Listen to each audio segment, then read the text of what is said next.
Salut chers adorables abonnés et bienvenue dans ce nouveau tutoriel. Alors aujourd'hui je partage un secret très important pour toute personne qui veut aller loin avec le graphisme, alors qui utilise soit Photoshop, Illustrator et autres. Pourquoi est-ce que cette astuce est vraiment importante pour vous? Des fois vous avez besoin d'une image et que l'image se trouve dans un site protégé avec des signatures partout, vous voyez, avec des filigranes, comme parfois vous allez télécharger une image avec plein de FreePik au-dessus, avec eStock et plusieurs autres choses qui peuvent empêcher l'utilisation de l'image. Alors avec la capture, on peut capturer directement l'image à sa présentation de la première page sur Google. On peut tout simplement afficher l'image puis capturer. Et aussi vous pouvez regarder un film et que il y a une image qui passe dans le film et que l'image vous intéresse pour faire des montages. Cette astuce va encore vous permettre de capturer l'image dans des films afin de pouvoir les utiliser dans vos différents montages. Alors comment faire une capture sur Windows? Pour faire une capture sur Windows, c'est très simple. Déjà nous allons commencer premièrement par capturer notre écran.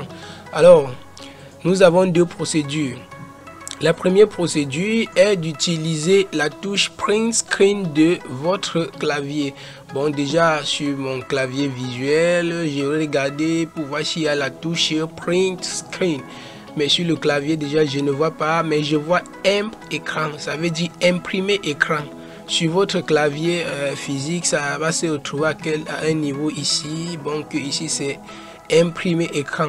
Sur votre clavier, vous allez aussi remarquer cette touche. Soit on va écrire en haut insert et enfin, et en bas on va écrire imprimer écran ou encore print screen. Alors une fois que vous avez appuyé sur la touche print screen, votre ordinateur prend la capture de tout ce qui se trouve dans l'interface. Maintenant on a déjà effectué la capture. Qu'est-ce qu'il faut faire pour utiliser la capture? Nous allons tout simplement ouvrir un logiciel, déjà Photoshop. On double-clique sur Photoshop et on patiente que le logiciel s'ouvre afin qu'on puisse utiliser notre capture.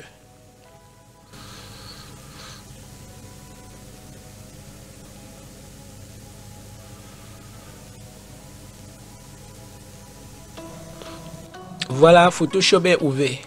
Voilà, une fois que Photoshop est ouvert, on va créer un nouveau document. Pour cela, on clique sur Fichier et ensuite Nouveau. Oui, bon, voilà déjà les paramètres. On va cliquer sur OK. Voilà, nous avons effectué une capture de notre écran. Ce qu'on fait maintenant, on va sur Photoshop, on va faire CTRL V.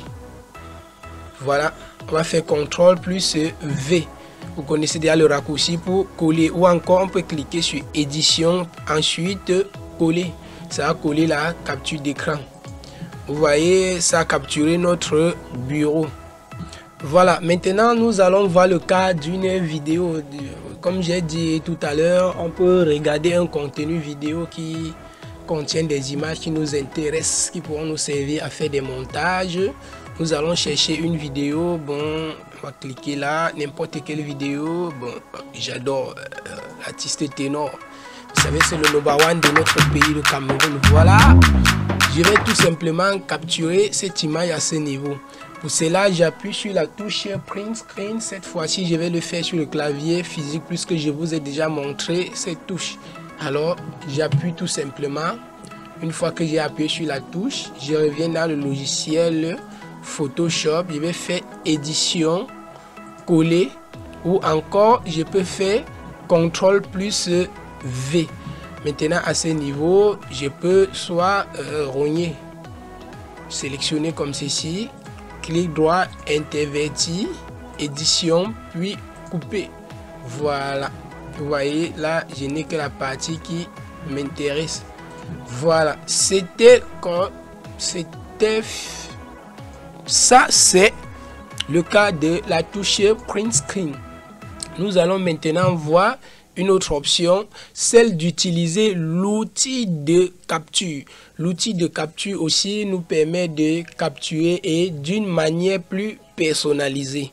Alors, Avec l'outil de capture, nous pouvons capturer et enregistrer directement la capture comme image et publier ou utiliser ultérieurement, et utiliser prochainement dans un autre logiciel pour un autre montage. Alors, comment ça se passe avec l'outil capture sur Windows? On va cliquer sur démarrer. Une fois qu'on a cliqué sur démarrer, on peut tout simplement saisir capture. Capture.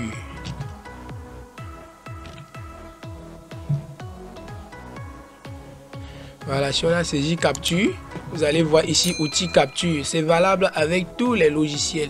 Je vais cliquer là, tac.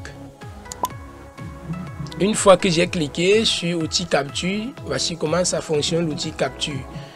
On doit cliquer sur nouveau pour faire une nouvelle capture. Tac. Maintenant, l'avantage de cet outil est que nous pouvons choisir l'interface à capturer. Je vais par exemple capturer juste la barre de menu Photoshop. Je clique là, je maintiens, puis je glisse jusqu'au niveau où ça m'intéresse. Voilà. Vous voyez, la partie sélectionnée apparaît dans le logiciel qui permet de capturer. Maintenant, nous avons aussi l'autre avantage que nous pouvons sélectionner les éléments sur notre capture avec cet outil. Comme ceci. Voilà. C'est comme ça. Une fois qu'on a fait notre capture, nous pouvons revenir dans Photoshop, édition, puis coller. Voilà. On a collé notre capture ici. Voilà ce que ça donne à l'intérieur de Photoshop. On a rendu notre capture. Puis OK. Et c'est bon avec la capture. Une fois qu'on a capturé avec l'outil capture, nous pouvons également enregistrer. On clique là. Enregistrer sous. Je préfère l'enregistrer dans mes images au nom de capture. Bon, je ne dois pas changer le nom, je laisse ça comme ça. Capture, enregistrer. OK, voilà. Je pense que c'était tout avec cette astuce. Si vous avez des difficultés, n'hésitez pas de laisser un commentaire. N'oubliez pas également de vous abonner si vous ne l'avez pas encore fait, parce que ici on partage les tutos pour infographie. À la prochaine dans un prochain tutoriel. Merci. Bonne journée, bonne soirée, bonne nuit à vous. Ciao.